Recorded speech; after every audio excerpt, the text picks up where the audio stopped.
The Aston Martin DB9 is a bit of an enigma. Introduced in 2003, the Henrik Fisker-designed topless tour was rightly heralded as a triumph for the esoteric British sports car brand, boasting a solid, aluminium-intensive structure, a glorious, high-roving V12, and those jewelry looks. That form language has since been applied to the two Seat V8 V12 Vantage, scaled up for the Rapide sedan, and used on the faster and pricier Origin Vanquish models. Now, after a dozen years of subtle but constant refinement, the DB9 finally is approaching the end of its run, with its replacement, the DB11, arriving by the end of 2016. But Aston is not letting the DB9 go gentle into that good night.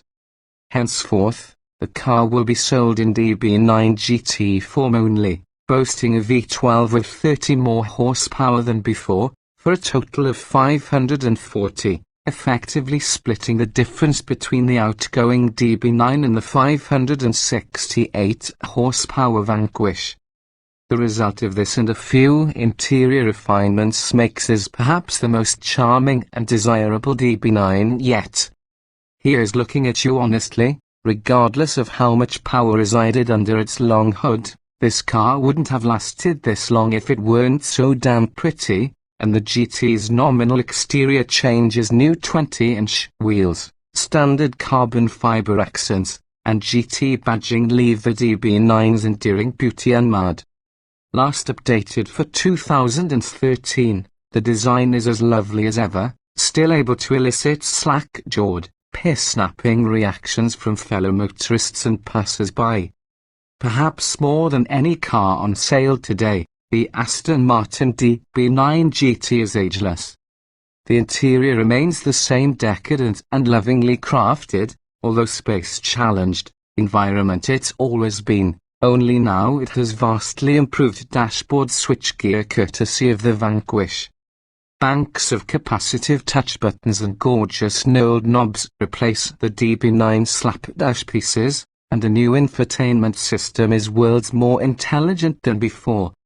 Numerous other touches dress up the space, including a standard micro-tilt steering wheel rim on the coupe, at least, a padded headliner, and, of course, yards of hand-stitched leather. If Aston's intention was to create an interior environment that looks as special and expensive as the outside, well, mission accomplished.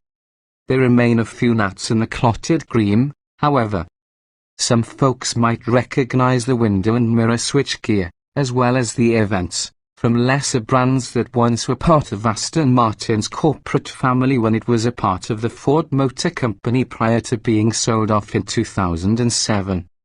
The navigation screen is too small by today's standards and can't quite bring itself to stand up straight, but rather faces slightly downward.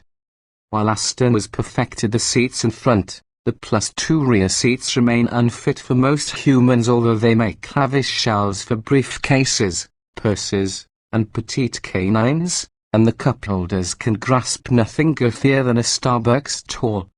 And we can't fathom that after all these years Aston has never set a junior designer to the task of redesigning the unsightly steering wheel hub.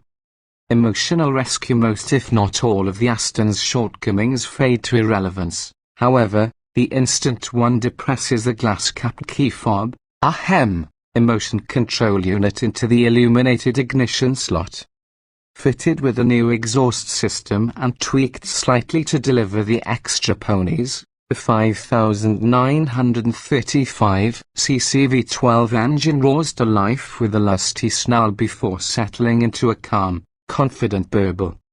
Unfortunately, the DB9 does not get the Vanquish's sweet ZF 8-speed automatic transaxle, and we found its Touchtronic 2 6-speed automatic a bit flat-footed when left in drive. To arouse the GT, and indeed, anyone inside it, simply press the Sport button located on the console, at which point a raucous driving character far closer to that of the more extreme Vanquish emerges. Throttle response is sharpened, upshifts happen higher in the rev range, and the V12's hearty low and mid-range torque is served as if on a proverbial platter. Keep the right foot buried and you're likely to emerge with the seat's stitch marks firmly embossed on your backside. All the while, the V12 sings a hymn ranging from inspiring to inebriating in direct correlation with the rev counter.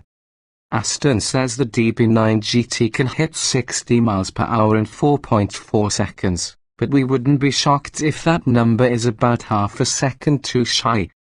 We hit 60 in just 3.6 seconds in the Vanquish, and even though the DB9 GT carries about 100 more pounds than the carbon-intensive Vanquish, has 2 fewer gears, and trails it by 28 horsepower and 8 lb-ft of torque, we can't imagine those minor disadvantages costing the DB9 GT a full 0.8 second. In any case, the DB9 feels faster than Aston says it is. But to say the DB9 GT is merely fast in a straight line is to say that James Bond is merely a good shot. The DB9 GT's chassis is surprisingly alert. The steering is seriously chatty. All hail hydraulic cracks! And turning is quick and sharp. For all its elegance, the DB9 GT is quite firmly sprung, the sports suspension setting in particular very much so. You'll be shaken, not stirred, so we suggest using that only on the track. Also helping the DB9 GT feel lighter than it is are a set of standard carbon ceramic brakes that were at times grabby as well as noisy. In the DB9 GT's $202,775 neighborhood, there are several other compelling sports cars, namely the revised Porsche 911 Turbo S, the new second-generation Audi R8 V10, and on the entry-level exotic side, the sensational McLaren 570S and the Lamborghini Huracan LP 5802. What this car offers over all of those is a sparkling, naturally aspirated V12, its immortal styling, and last-off-its-kind collectability. Aston has had plenty of time to determine the DB9's evolutionary path, and the GT certainly is the most evolved of all DB9s, as well as a fitting capper to the line.